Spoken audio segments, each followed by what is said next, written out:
Right, here we go.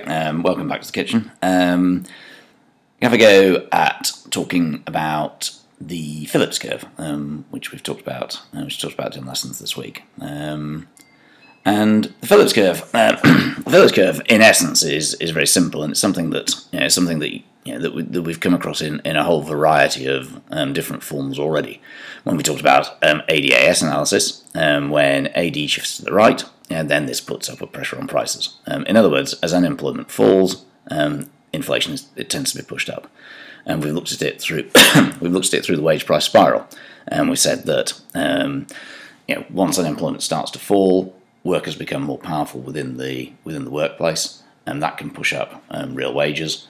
But that in turn means that firms' costs become higher, as a result of which prices become higher, as a result of which inflationary expectations are created, as a result of which workers negotiate for higher wages and so on. So Phillips himself was a statistician, and he plotted a load of data for the second part of the the 19th century and the early parts of the 20th century. And he came up with something that looked basically like that. When unemployment was above 6% in his world, then there was actually negative inflation, there was deflation. Unemployment below about 6%, then there was positive inflation. So, what are the reasons for that? And we can say, it's basically pretty straightforward. As unemployment falls, generally this will imply that total demand, aggregate demand within the economy is rising. So what that means is that businesses have more customers. Effectively, that means that in product markets, the markets for goods and services, firms face less competition. Therefore, it's much easier for them to increase prices if they need to. If we look back to our restaurant economy, and the idea of the economy as a restaurant, then within our restaurant, as unemployment falls, it implies that more and more of the tables are being occupied within the restaurant, that there are queues of people heading down the road, and therefore it's much easier for the restaurant to put its price up. At the same time, as unemployment falls and as aggregate demand is rising, resources within the economy, factors of production, are becoming in short supply. The most obviously, we can say that there'll be a shortage of skilled workers. So as the economy heads towards full employment, especially once it heads past the NARU, our restaurant may find that it can't get the waiting staff that it needs. As a result of which it may have to poach them from some other firm, and what that'll mean is then they'll have to offer higher wages. But likewise, as the economy grows and heads towards full employment, what that implies is that for example, land, rented buildings and so on will become in shorter supply too. As a result of which businesses' costs start to rise. So you've got two things going on. On the one hand, costs are rising as a result of shortages of factors of production. On the other hand, competition in product markets is becoming less. So therefore your costs are rising, it's easier for you to push prices up, and therefore prices will tend to rise. Therefore, as unemployment falls, inflation will tend to rise. And that's the heart of the short-run Phillips curve. But when we looked at the data, what we saw is that there's no way this relationship is stable. If we go back to the original Phillips curve, we can see that the idea that as soon as unemployment is above 6%, we have deflation. That's clearly simply not true. That's not true in the 21st century. And it wasn't true at any point really post World War II. So therefore, what that implies is that the Phillips curve relationship isn't stable. That a Phillips curve can shift, and this is what this is the idea behind what Friedman called the expectations augmented Phillips curve.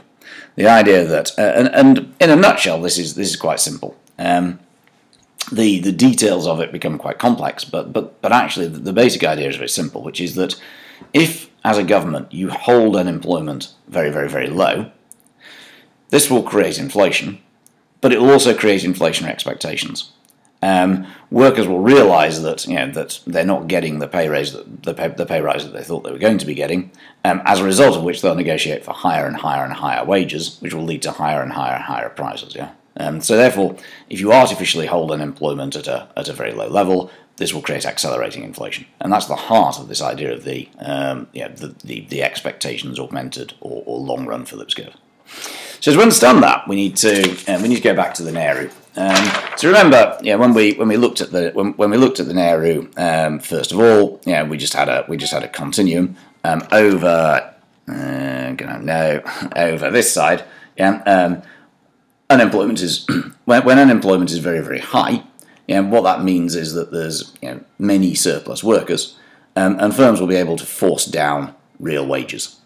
Over here, unemployment is very, very low, and what that means is there's a shortage of workers, shortage of skilled labour, and so on. Trades unions are therefore in a strong position, and therefore what that means is that workers will be able to get an increase in their real wages.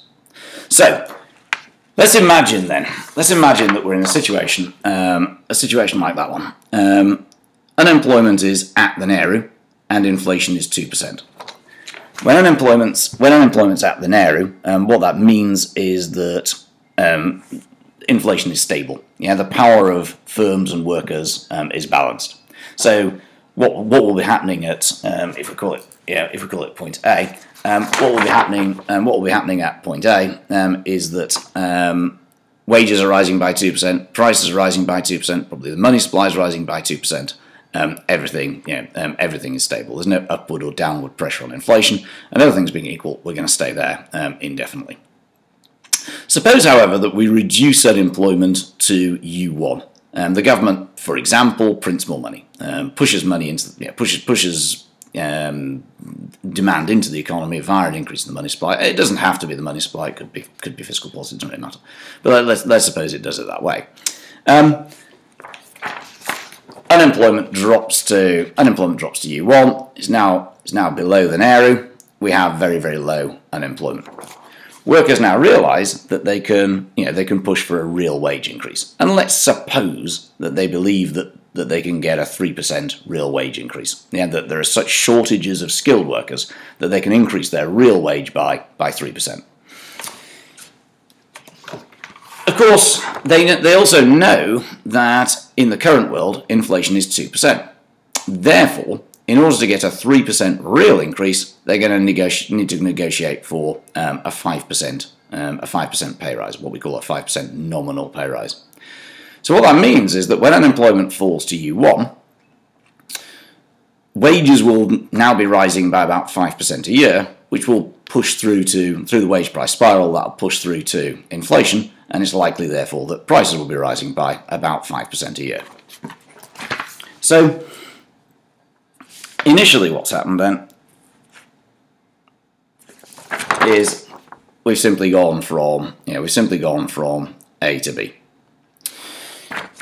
Now, if that's the end of it, what will tend to happen, according to the neoclassical economists, what will tend to happen is that because unemployment is now below the Nehru, we've got inflation within the economy. The increase in price level will reduce the real value of consumer savings. It will make UK firms internationally competitive, as a result of which aggregate demand will start to fall, unemployment will start to rise again, the economy will head, I'm going to move this in the wrong way again, the economy will head back towards the Nehru. So in that world, what's happened is that the government's increased aggregate demand, unemployment falls from from Nehru to U1. If the government takes no further action, what happens is the economy self-stabilises, inflationary expectations don't build, and the economy ends up back at point A. Now, the problem arises if the government decides that it doesn't want the economy to head back to point A. If it decides it wants to try and sustain unemployment of U1. And this is what Friedman warned about when politicians seem to be treating the Phillips curve as a menu. If Sir wants unemployment of 3%, then the price will be 4% inflation. If Sir wants unemployment of 2%, then inflation will be 6%, and you can choose where you want to be along this along this Phillips curve. What Friedman said is that if you try and do that, the whole thing is going to break down. And what he said is that suppose we stay then at point B for some time. The government keeps on pushing money into the economy to prevent aggregate demand from falling. What he said is that workers will realise that they've been tricked. In the short run, they suffer from what's called money illusion. What that means is that they think they've got a 5% pay rise. They think they have got a 5% pay rise. They think they're better off, but gradually they're going to realise that in fact they're not, because prices have also risen by 5%. At that point, they now expect inflation of 5%, and they're going to go, well, okay, so we thought we had a 3% real pay rise, but we don't, because inflation is now 5%. Of course, what's now going to happen is they're going to negotiate for an 8% pay rise, because they now believe that inflation is 5%, they want a 3% pay rise, therefore they're going to say, well, now I need 8%. But of course, what that then does is it feeds through the wage price spiral, firms' costs start to increase, and that'll create 8% inflation. In diagrammatic terms, then, what's happened is that unemployment stayed at U1, but our equilibrium, well, not equilibrium in fact, but the point at which the economy is operating, has shifted from B to C. Same level of employment, but now we've got 8% inflation. Suppose the government still says, well, it's U1 unemployment is what I want. As a result of that, what's going to happen is that workers will now, after some time, we talked about the idea of adaptive expectations, but what's going to happen is that with inflation at 8%, soon workers will come to expect that. They're still powerful enough to push for a 3% real pay rise. So now they'll say, well, I want 11%. I want 11% inflation because an 11% pay rise. Inflation is 8%, so if I have 11% pay rise, then I'll get my 3% pay increase. Which of course they won't, because what will happen is that firms' costs will rise, and we'll push the economy up to point D, where we now have 11% inflation, and still you want. And in principle, this process will continue forever until, according to Friedman, until the economy, until the government gives up pumping money into the economy. In other words, it accepts that it's going to have to allow the economy to self-stabilise. What will then happen is that the economy will now, with this high level of inflation, with nothing supporting demand, aggregate demand will start to fall in the usual way, and the economy will return to the Nehru. However, the catch is that the economy will return to the Nehru with whatever the current level of inflationary expectations are. Those expectations are now built into the system. Workers have that firmly in their heads as to, we know there is whatever 11% inflation. So even when the economy returns to the Nehru, where the powers of workers and firms are balanced, if workers expect 11% inflation, they'll be able to negotiate for an 11% pay rise, which will then support 11% inflation within the system. So in terms of our diagram, what's happened is initially we had a short run Phillips curve. At point A, workers had 2% inflationary expectations, which is the side. Which is what I've written there. What happened is that to start with, unemployment fell to U1, and we moved to point B along our existing short-run Phillips curve. What then happened is that inflationary expectations started to build, and essentially that worsened the entire Phillips curve, relationship. We created higher and higher inflationary expectations. At point C, at point B, workers still had 2% inflationary expectations to start with. What then happened is that they began to expect inflation of 5%, which then drove inflation up to 8% because they were expecting a 3% real wage increase. And inflation accelerated. If we suppose that point D is the point at which the government gives up, then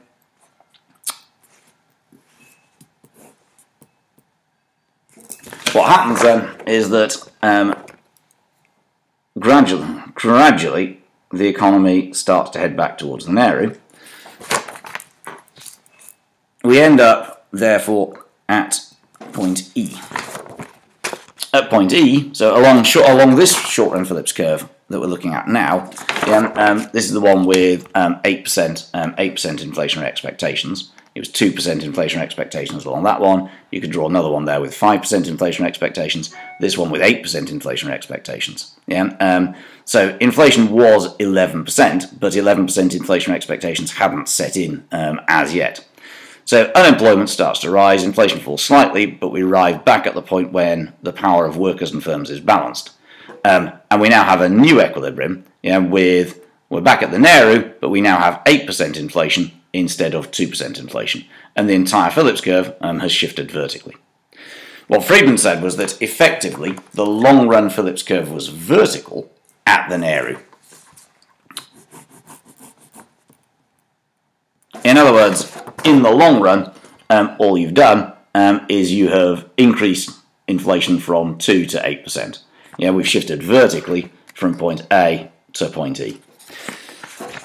What we need to look at next, which I'll do in another video probably next week, is we need to look at the policy implications. But I think they're fairly clear, which is that if this is true, the key should be to reduce the Nehru.